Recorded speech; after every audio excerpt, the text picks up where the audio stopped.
Yes. What's up, guys? Crypto Bro is back in the lab.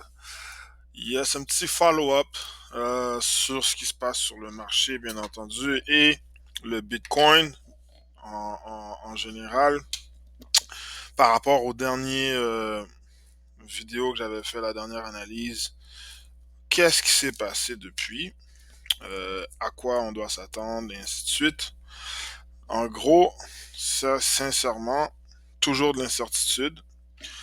Ce que j'ai fait, c'est que j'ai mis le chart de 1 heure, ok? Alors, si on regarde présentement, c'est le chart de 1 heure du Bitcoin. Et si vous pouvez, on peut voir ici depuis hier, on est resté pas mal dans le même range. Ok, aujourd'hui, si on regarde 1er janvier, 2 janvier, right? Alors, entre le 31 janvier et, bon, c'est 1er janvier et 2 janvier. Alors, on peut voir que on est basically allé sideways. Encore une fois, au niveau de il y a une résistance ici dans la zone de support qui est vraiment au niveau de 47 900, on va dire 47 900. Ok, la résistance, on peut mettre 48 000 grosso modo. Il y a eu un wick ici, ça c'était quel jour? Le 31 décembre. So, on n'a jamais vraiment break, comme j'avais mentionné. Au niveau des indicateurs, ça s'annonçait pas bien.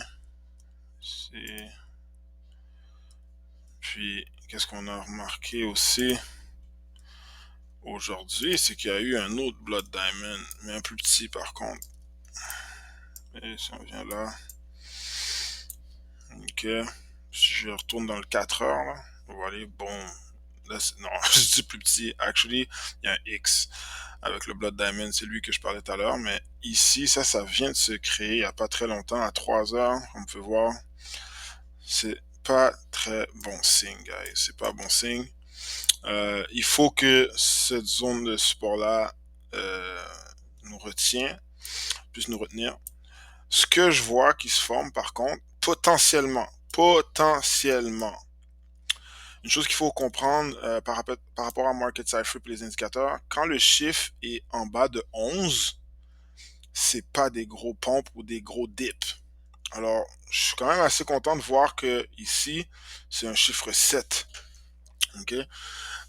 Pour avoir quelque chose de substantiel, un gros dip, il faudrait que ça switch au-dessus de 10, 11. Si tu as du 11, 12, 13 et plus, là, ça commence à être plus important. Alors, c'est de savoir maintenant qu'est-ce qui va arriver dans le prochain daily, la nouvelle semaine. Alors, c'est clair qu'on est dans un downtrend. Ça veut dire que le Bitcoin est en train de retrace pour retoucher sa zone de support, mais est-ce qu'on va hold? Si on regarde le daily paraît bien. Vous voyez, quand je parlais des chiffres, quand les chiffres sont plus élevés que 11, dans le daily, on a toute une autre analyse et le pattern qui se présente, c'est un W shape. OK? Potentiellement. Mais de la même façon, on peut voir ici, là, à cause du Blood Diamond, comme j'avais mentionné, mais c'est probable qu'on vient retester ici, mais que si ça hold pas, le support à 45 800, si le support à 45 800, il supporte pas, il hold pas, ça break, c'est là qu'on va revenir jusqu'à 42 000, comme j'avais mentionné dans la dernière vidéo. C'est pas ce qu'on veut, c'est pas ce que je souhaite non plus. Si on regarde le MACD et le... Ce qui m'ont... j'ai oublié un... Just a second. Ok, ici. Je vais chercher mon momentum, là. Ici, si on regarde le momentum, la courbe commence à refermer, elle drop pas complètement, puis je suis dans le daily. So, est-ce que on a une petite chance de voir le Bitcoin continuer à la hausse ou sideways au lieu de drop? Peut-être. J'ai pas de green dot. Le green dot, il part de 7 décembre au niveau du daily. Alors, il n'y en a pas eu récemment. Puis quand je parle de green dot, c'est parce que Attendez, je vais vous montrer là. Là, ça paraît pas, mais ici, vous voyez celui-là? C'est lui qui est plus important. Ça, vous allez en avoir plusieurs dans l'oscillateur au niveau du market cipher. Mais quand il y en a un ici, un gros, qui est séparé de l'oscillateur, c'est très bullish habituellement. Puis si on regarde, il est là depuis un bout. Ici. Mais c'était seulement un petit pompe, rien de substantiel. On a été rejeté directement par la résistance. On a retesté la même résistance, puis on redescend encore. So, pour l'instant, comme je disais, moi, si je serais vous, je serais patient parce qu'il faut comprendre une chose. Que ça break en bas, que ça break en haut, ok, que ça break en haut, il y a toujours un retest. Ça veut dire si ça break à la hausse, il va revenir retester son support qui serait autour de 48 000 ici. Puis si ça break à la hausse, on parle d'une semaine de break, là, mettons, là, plusieurs jours, on devrait se rendre au moins à 52 000, au moins à 52 000, et peut-être plus. Mais le problème, c'est qu'il faut comprendre que s'il y a un vrai break, t'achètes pas pendant que c'est en train de monter, parce que ça va redescendre pour retest le support, pour s'assurer qu'on a vraiment créé la zone de support ici. Alors, c'est pour ça qu'il faut être patient. Soyez patient, ça sert à rien de qu'on appelle là de courir après le prix, courir après un trade, ça sert à rien.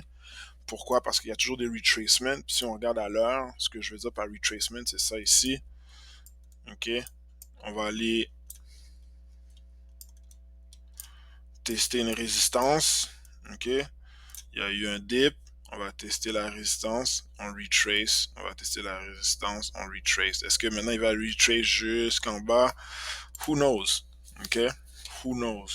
L'idéal, ça serait que si jamais on retrace à la baisse, qu'on reste au-dessus de 45 000, comme on a fait au préalable. Mais si le 45 000 hold, it doesn't hold, ça hold pas, guys. C'est pour ça que je dis qu'il faut être patient, parce qu'il y a des bonnes chances qu'on revient tester le 42 000, comme j'avais mentionné dans le chart de 4 heures. Je vais le mettre dans le chart de 4 heures, c'est plus facile, vous voyez ici. J'avais mentionné ça ici. Alors, et en plus, on a des Blood Diamond. Ok, on en a deux de suite.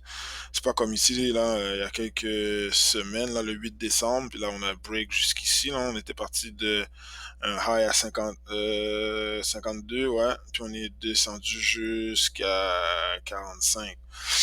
Est-ce que c'est ce qu'on va avoir, là, parce qu'ici, on a fait un retest, ça, c'était le 27 décembre, puis si on regarde, là, maintenant, on a deux Blood Diamond. Alors, c'est pour ça que je mentionnais la possibilité que on a un weekly close avec un new weekly, oh my god, qui va être bearish au lieu de bullish. Ok. Alors, vaut mieux être patient, guys. Même si vous voyez que oh, ça reprend, c'est fort possible. C'est fort possible. J'aimerais bien que ça reprenne aussi à la hausse. Ok. Mais courez pas, don't chase the price. Ça sert à rien de chase. Parce que quand ça va pompe, il faut qu'il vienne reconfirmer le support. Puis le support va être essentiellement à 47 000 ici. Vous voyez mon top qui est là. Ça va être vraiment une zone de support très strong. Même dans le bear market, lorsqu'il y aura un pompe peut-être à 100 000, ce qu'on voit, c'est qu'il est en train de former sa base, son base. Parce que si on regarde daily, le Bitcoin, tout ce qui s'est fait en termes des derniers mois, en termes de, je pourrais dire, support, résistance, ça s'est retrouvé ici, là. Regardez tout le clutter qu'il y a ici, là. C'est fou, là. Sur ça, c'est bon. C'est très, très bon dans le sens où ce que, éventuellement, comme je dis, là, quand il va y avoir un crash après un pompe, mais on peut s'attendre à ce que toute cette zone-là soit une zone de support, parce que c'est là que ça s'est passé le plus pendant plusieurs jours, plusieurs semaines et mois. Si on regarde ici, là, entre 60 000 et 42 000, cette zone-là, depuis, ça a commencé ici le 29 septembre. Depuis le 29 septembre, après le premier pompe, quand il y a eu le drop, on n'est jamais redescendu plus bas que 42 000. Ça, c'est important à noter et surtout que le pont précédent était dans les mêmes zones. OK? Et j'avais du support dans la même zone. So, c'est pour ça que présentement, ça ne break pas encore.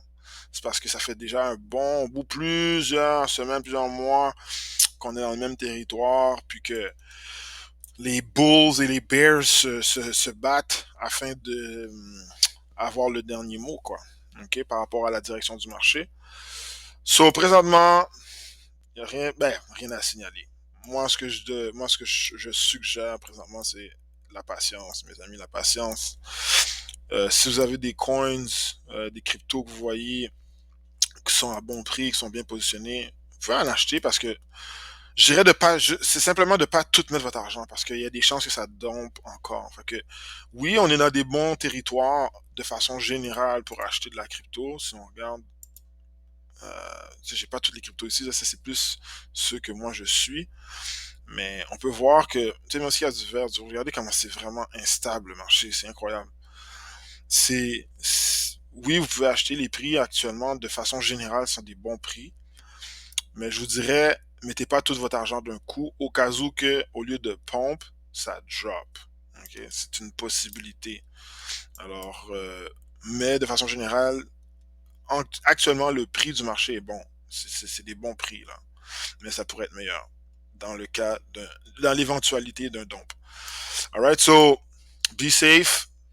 Soyez avertis. Vous voyez, comme je disais, don't gamble. Moi, j'avais parlé d'un short. Vous voyez, comme je disais, moi, je pense que c'est le short. Si tu short là aux 4 heures, tu vas faire beaucoup d'argent. Il faut comprendre quand tu short à la baisse, ça veut dire que quand tu accumules des coins ou des fractions. Quand c'est moins cher versus quand tu long, tu accumules quand ça coûte plus cher. C'est pour ça que je dis que c'est beaucoup d'argent que tu peux faire. Si tu short présentement le Bitcoin, tu peux voir là que depuis, ça dompe, ça peut se rendre plus bas. Et la dernière zone, la prochaine zone de support, 42 000, guys. Alright, so, that's it. 9 7, il n'y a pas grand chose à dire à part ça, c'est juste d'être vigilant, man. Alright, guys, let's make money. Peace.